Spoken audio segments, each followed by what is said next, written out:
Hello everyone, Jimmy Grant here, and welcome back to my YouTube channel. Apologies, it's been a while since a video, but I don't do them so often anymore. I'm just going to say that because I don't want to make any promises.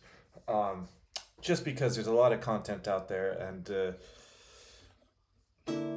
I don't necessarily like all the content, but that's fine. But there's just so much lesson content out there that I haven't been posting as much because it's I don't want to compete with people. I think a lot of it's kind of nonsense stuff, but there's some good stuff out there too. But yeah, so before we get started, please, if you like my content, please like and subscribe. This video was requested by my school community, and I've actually had several people ask for this before. So I wanted to do a video on this song. This is Swing Gitan. This was actually has been attributed as a traditional gypsy tune, and tell me if I'm wrong here, but there's an old French guitar player named Angelo Debarre. I can't pronounce his name right. I'm gonna put a link below it though, so you can hear this recording. He has a song called Stephane Stomp, and it's the same song. So maybe it is a traditional gypsy tune, but I've never heard a recording of it besides this early one, besides Angelo's earlier recordings of it. And this is, there's a link below to check it out. There's also some other links below to check out too. You can see my tour dates coming up. I have several workshops coming up this year. The next one coming up is in May in Valencia, Spain. I'd love to see you there. Also, thanks to Manouche, another workshop that happens in October. Thank you guys. As well as Camp Django in the US in Ashland, Oregon is now live. So if you want to attend, all the links are below there. You can see them on my calendar there, but also I have links below too with things. So check it all out. Like and subscribe, share with your friends, let people know. Camp Django is going to be awesome this year. We have Paula Schaefer coming, Tim Cliphouse, Sam Farthing, Ava Salongo, and of course I'll be there as well. And it's it's looking to be a good year. We already have, the thing about it is rooms go really fast. I only have 20 rooms available, so please, if you plan on coming, you need to reserve a room there now. You don't have to get a room to attend the camp, and there's local things now, but you still need to reserve something because it can be a tricky area to find lodging in the month of. So I recommend doing that in advance. Anyways, let's go ahead and get started. That was a lot of talking. I don't usually do that much, so apologies. Let's talk about Swing Gitan. So first, let's look at the chords to the song. Someone asked specifically for the chords I like. I always like big bulky chords. So I play my G minor, this bar chord with the 6 under my pinky, and then I'll either, for A7, I'll play C sharp diminished because it's the same chord, you just have that flat 9 in there now. So you can play like that, or maybe like this, or like that. I have a whole course on rhythm guitar, so I don't want to say too much. If you want to learn more, and I also have a free lesson on must-know gypsy jazz chords, so check all that out. But A7, D7, like that, back to G minor, A flat, back to G minor, and then A7 again, D7, G minor. The second time through, first time is longer on the A7. Anyways, so this song, often people don't know what to play. It seems it's actually a pretty relatively simple song. So some things to look at are, you have your G minor, A7. This chord's very similar. And you look at, there's a color tone here that you need to outline when you're playing. C sharp, that note there. Because that's where you get the, how you know there's a chord change there. When you play jazz, you want to make sure you hear the changes. Like when I hear a good player, I can hear the movement of the chords when they're improvising. And this is super important in jazz. So this was what makes it jazz, you know. I mean, you can noodle through G minor there, but it's not going to have the same effect. Anyways, so the second chord, you have an A7. So C sharp is a note that changes in your back. So you kind of change keys a little bit to D minor. back to G minor. And then here's the other tricky part. The song goes to A flat. So once again, it changes keys. So let's not overcomplicate it. You don't need to play anything fancy. You could just play over A flat here, you know?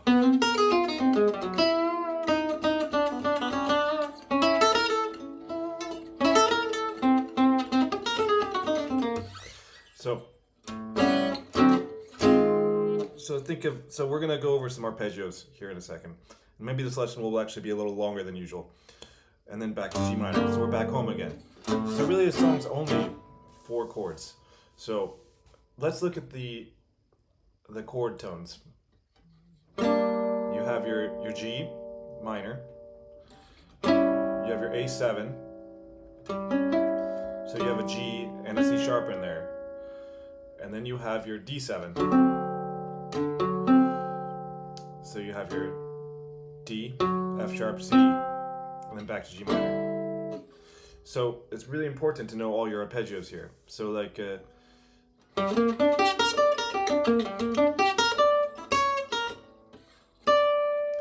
that, then you have your A7. And on this song I find it's also very nice to, you know, okay, I played a major, not a major 9, but the minor 9 there, but you always, if you kind of play around flat 9, so an A7, a flat 9 would be B flat.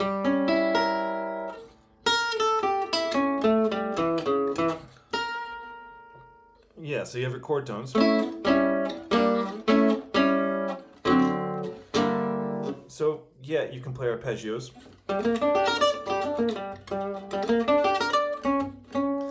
But I think it's really important in this song, especially this song, is to find these chord tones. So you have your A minor, or G minor, A7. So you can take these arpeggios. First, you want to just look at the chords real basically.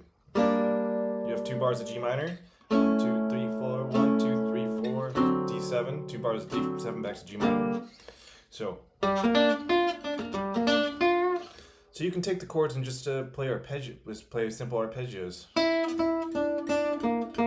And know your chord tones over this.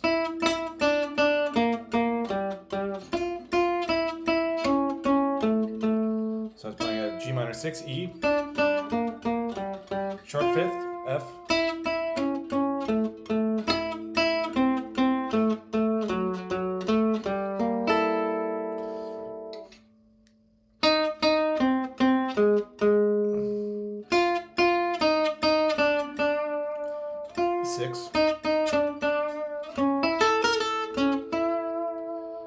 that's just a triad.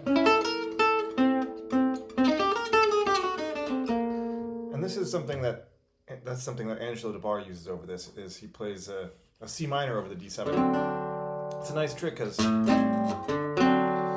it's like a reharm, but actually the chords can be the C minor there, or A flat, minor 7, 5. There's a lot of similar chord tones. So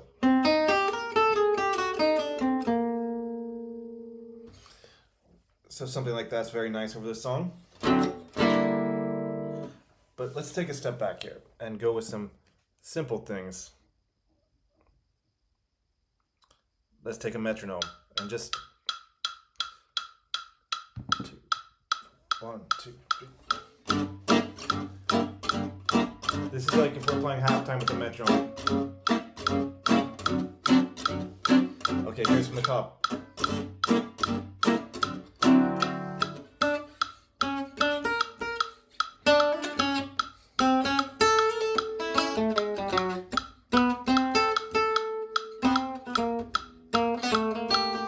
That's the melody.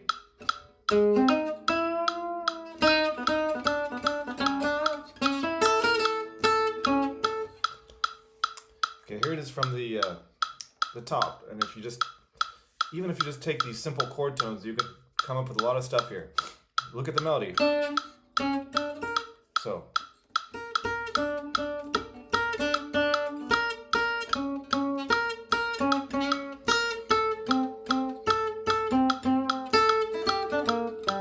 Arpeggio there.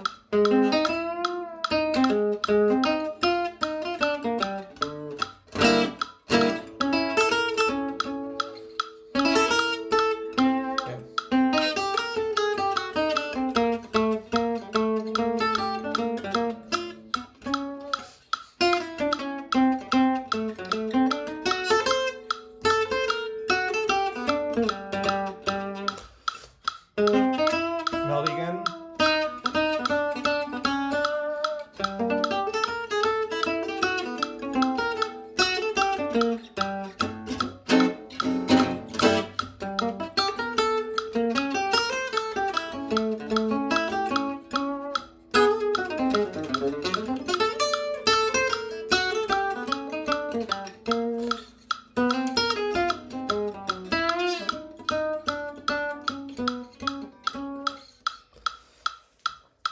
of messed up there at the end, apologies. So you kind of, if you just take something simple, a simple motif, but you always need to follow the changes. So that's why you need to know your arpeggios here. So here's one arpeggio, G minor. That's where your home harmony is. And then you have your A7.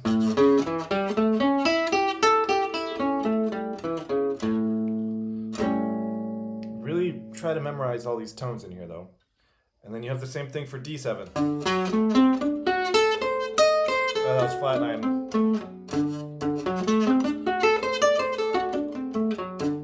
Back to G minor. Then A flat.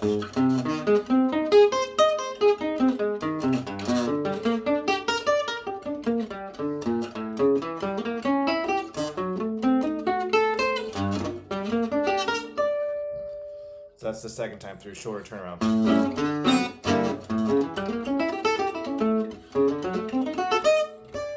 So it's really important to know these arpeggios over this song. And now we're taking, so you're and then following these chords really specifically. Of course, there's a million ways to harmonize things, but finding these color tones and really following that. So I mentioned earlier, like the flat 9. So we have, which in A7 is B flat, so we end up with this sound.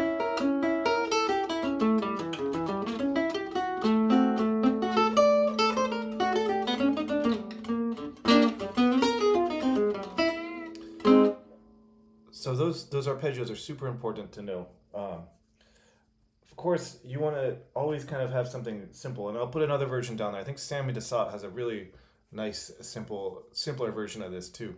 But of course, there's Angelo. I'll put a link to that too. His is amazing. So like simple ideas, like I was saying, following these triads earlier.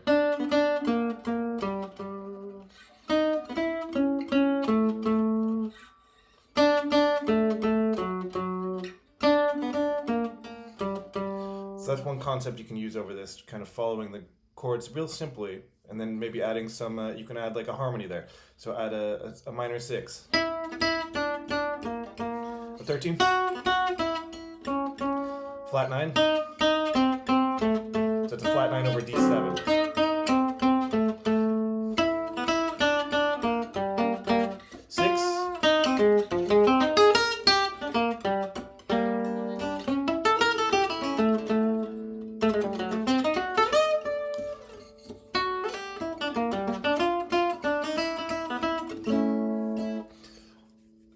So you can really land on a lot of these notes into the next chord and playing into the next chord too. So like, okay, my minor 6 of a G minor, it's the 5th of A7, and then I played a flat 9 over B7. So really, it's a great song to practice learn your chord tones and what they are over here. You know, and then so know your arpeggios, know this.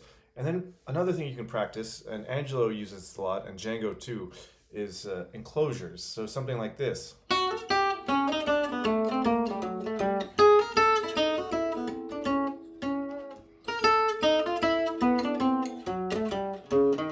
That's wrong.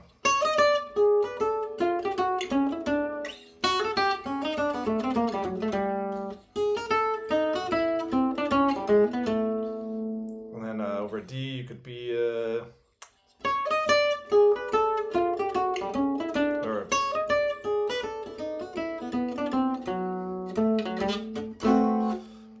so enclosure is when you're outlining the chord shape, and it makes a lot of sense on guitar to visualize it like this. So like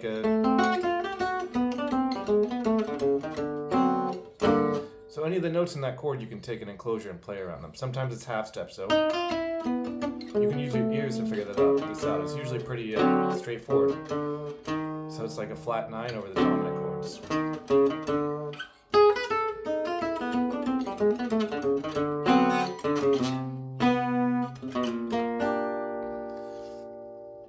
So knowing your enclosures over this, so practice like this. Here's a G minor. And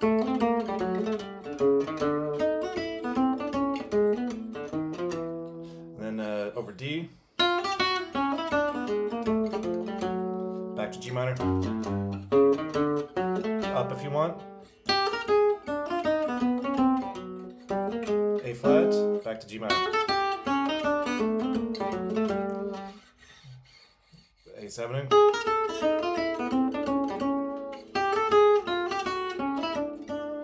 And I'm using this shape too, this G. Just to...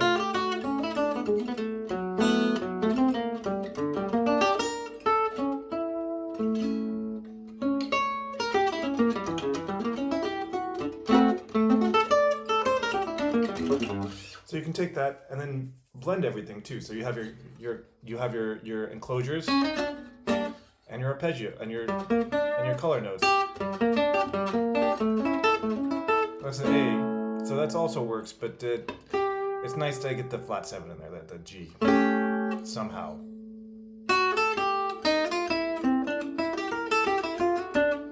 So let me show you an example of how you can blend the two now.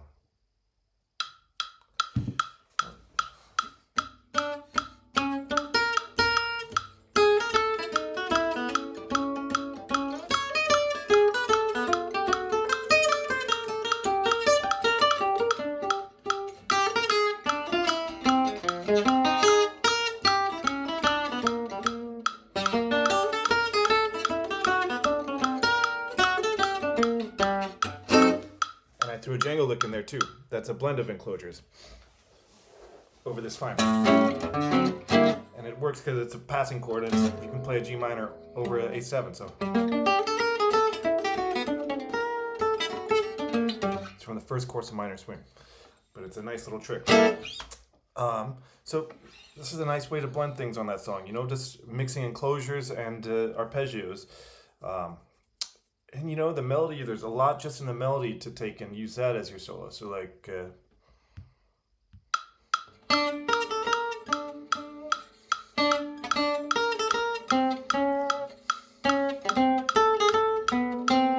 something simple. Enclosure.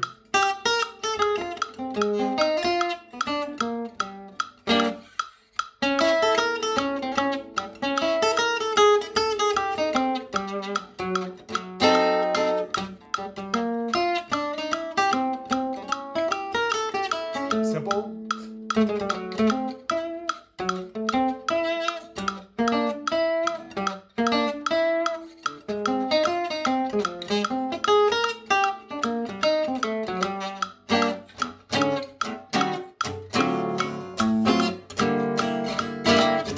And I'm just kind of making stuff up on the spot right now, but the simple thing is always good.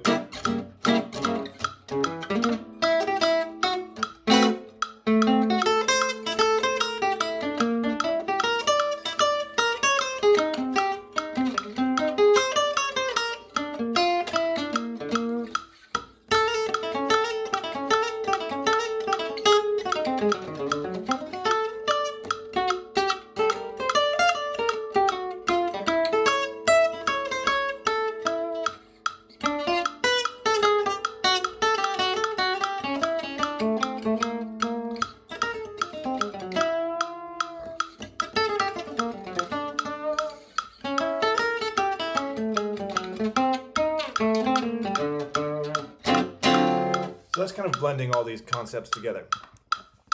Anyways, if you're interested in lessons or things like that, I'm going to keep it short as I've been rambling on for a while now. So I hope this helps. And this is just simple ideas to help you with this song, Swing Gitan. And I showed you the chords in the beginning.